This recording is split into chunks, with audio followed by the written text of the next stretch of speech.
एकदा आपल्यासोबत जोडले गेलेले आहेत क्रीडा पत्रकार आहेत संजय। आपण पाहतोय की रोहित शर्माचं आगमन झालेलं आहे। क्रिकेट किंवा कुठलाही खेळ म्हटला की त्याच्यासाठी एक स्ट्रॅटेजी फार महत्त्वाची असते आणि रोहित शर्माच्या या स्ट्रॅटेजीचाच हा विजय म्हणायचा का?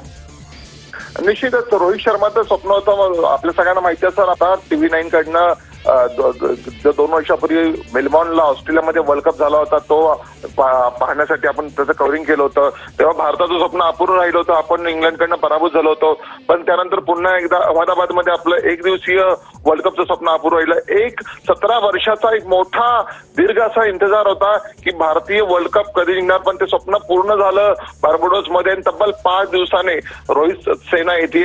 खरं तर कौतुक करावं लागेल रोहितचं, कारण की रोहित ज्या प्रकारे वर्ल्ड कप मध्ये खेळला, विशेषतः कॅप्टन म्हणून, म्हणजे कर्णधार कसा असावा, नेतृत्व कसं असावं ते रोहितने दाखवून दिलं। खरं तर त्या मॅच मध्ये रोहित आपली जी सुरुवातीची जोडी होती, रोहित खेळला नाही, पण त्यानंतर विराटने जी धावसंख्या केली आणि त्यानंतर सूर्यकुमारने जो झेल पकडला आणि त्यानंतर जो इतिहास घडला तो आपण सगळ्यांना डोळ्यात पाहिलेला आहे। पण आज सगळ्या भारतीयांचं जल्लोषात मायदेशी स्वागत झालेलं आहे आणि आपण पाहतो रात्रीपासून दिल्लीकर पूर्णपणे जागून वाट बघत होते की ह्याची डोळा कधी आपल्या भारतीय लोकांना बघणार आहे। आता त्यांचा मिरवणुकीचा सोहळा आता दिल्लीत सुरू झालेला आहे आणि संपूर्ण भारतीय टीम आता विशेष अशा विमानाने आले। खरं तर हे एक वेगळा असा वर्ल्ड कप म्हणावं लागेल। फर्स्ट टाइम अशी घटना घडली की चार्टर विमानाने भारतीय लागले, कारण की सगळ्यांना माहिती गेले 5 दिवस भारतीय संघ बार्बाडोसच्या वादळात अडकला होता आणि ह्या खरं तर एक वादळी कामगिरी केली होती भारतीय संघाने। पण आता पुन्हा एकदा भारतीय संघ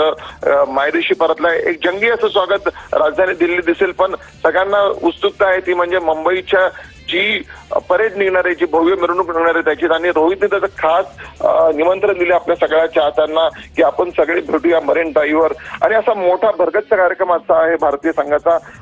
खरं तर आता PM ची भेट होईल आणि तुम्ही बघता की जो वर्ल्ड कप 2007 मध्ये आपण जिंकला होता T20चा, तो पुन्हा मिळेल की अशी फार मोठी आशा घेऊन भारतीय संघ बार्बाडोसला गेला होता आणि अखेर बार्बाडोस भारताने गाजवलं। कौतुक करावं लागेल रोहितच्या संघाचं, कारण की आपण ऑस्ट्रेलियाला हरवलं, पाकिस्तानला हरवलं, ज्यांनी आपण इंग्लंडला हरवून अंतिम फेरीत प्रवेश केला आणि अखेर दक्षिण आफ्रिकेविरुद्धच्या क्षणाला खरं तर हा वर्ल्ड कप भारत जिंकेल की नाही हा एक प्रश्न होता, कारण की 30 चेंडू आणि 30 धावा करायच्या होत्या। एक अशक्यप्राय असं आव्हान होतं।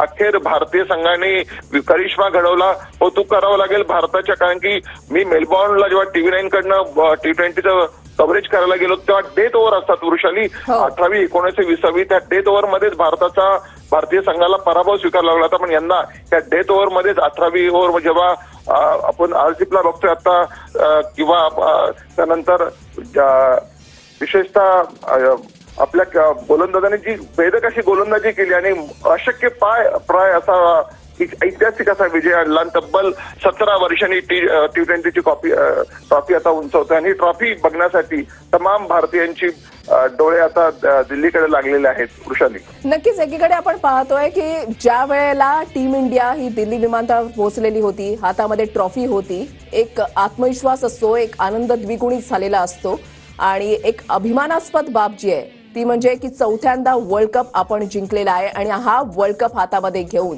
आपण आपल्या मायदेशी परततोय।